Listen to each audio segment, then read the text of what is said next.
Salut à tous, j'espère que vous allez bien. On se retrouve aujourd'hui dans Word 2016 pour voir ensemble comment créer de nouvelles formes qui ne sont pas des formes préfaites par Word. Alors comme vous le savez, lorsque vous voulez insérer une nouvelle forme, eh bien vous pouvez tout simplement vous rendre dans l'onglet Insérer de votre ruban, juste ici, puis cliquer sur l'icône Forme, et là vous avez des formes qui sont préfaites par Word.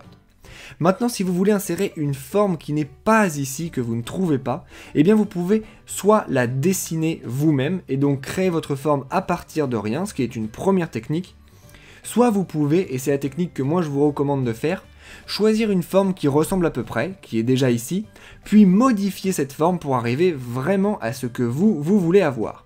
On va voir aujourd'hui comment faire les deux techniques, et on va commencer par la technique qui est de créer une forme à partir de rien.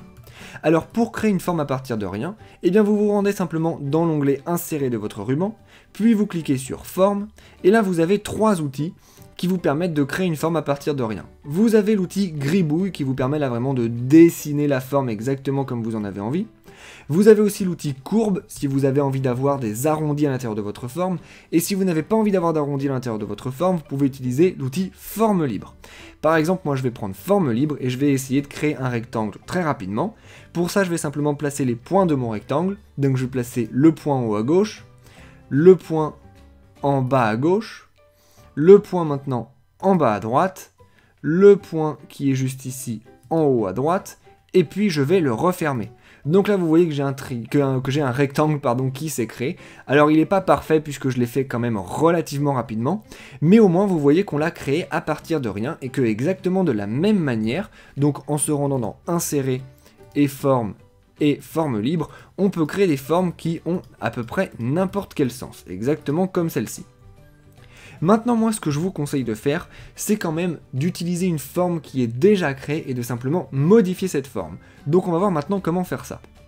Ce qu'il faut commencer par faire, c'est utiliser une forme qui existe déjà. Donc on va se rendre à nouveau dans Insérer, puis dans Forme, et on va choisir une forme déjà existante. Par exemple, celle-ci, en se disant que, bon, c'est plus pratique si elle ressemble quand même à peu près à la forme à laquelle on veut arriver à la fin. Puis cette forme-là, on va la modifier. Alors comment faire pour la modifier ? Tout simplement, on va commencer déjà par cliquer dessus, puis se rendre dans Format de la forme. Puis une fois qu'on a fait ça, on va tout simplement sur Modifier la forme, et on clique sur Modifier les points.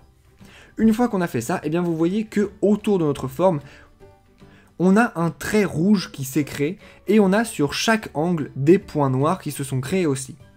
On peut ici, tout simplement sélectionner les points noirs, et modifier leur position, exactement comme je suis en train de le faire, pour arriver à la forme exacte qu'on ait envie d'avoir. Alors là, on a vu du coup comment maintenant modifier une forme existante, mais imaginez que je la modifie énormément et que finalement je me rende compte que j'ai pas assez de points. Par exemple, toute cette forme-là correspond à ce que je veux, mais là j'ai envie d'avoir un point en plus pour, par exemple, revenir à l'intérieur de ma forme. Pour créer du coup ce point supplémentaire, eh bien je me rends tout simplement sur le trait rouge, qui est ici. Vous voyez que mon curseur change de forme, et là je n'ai qu'à cliquer dessus, et j'ai créé un nouveau point. Je peux l'amener où je veux, et quand je relâche, eh bien mon point est créé. Alors, le cas contraire peut aussi se produire. Imaginez que j'ai beaucoup de points au départ, que je modifie un petit peu ma forme, et que finalement je me rende compte que j'ai des points en trop, tout simplement. Je peux aussi modifier, ou plutôt supprimer un point, tout simplement en me rendant sur le point, en cliquant sur Alt, et là en cliquant à nouveau sur le point. Et vous voyez que mon point est supprimé. On a donc maintenant vu comment modifier une forme existante, en lui ajoutant des points, et même en lui supprimant des points. Mais vous voyez qu'on a encore quelque chose d'assez basique, puisqu'on a une forme qui est complètement angulaire. Vous voyez qu'ici, tous nos traits sont droits, et tous nos angles sont parfaits. On n'a aucune courbe à l'intérieur de cette forme. Du coup, on va voir maintenant comment créer des courbes pour vraiment avoir la forme qu'on a envie d'avoir. Si j'ai envie d'avoir une courbure, par exemple ici, sur ce trait-là, je vais tout simplement sélectionner les points qui sont autour de ce trait, donc celui-ci ou celui-ci, et vous voyez que quand je sélectionne un point, eh bien j'ai des traits bleus qui sont autour de ce point.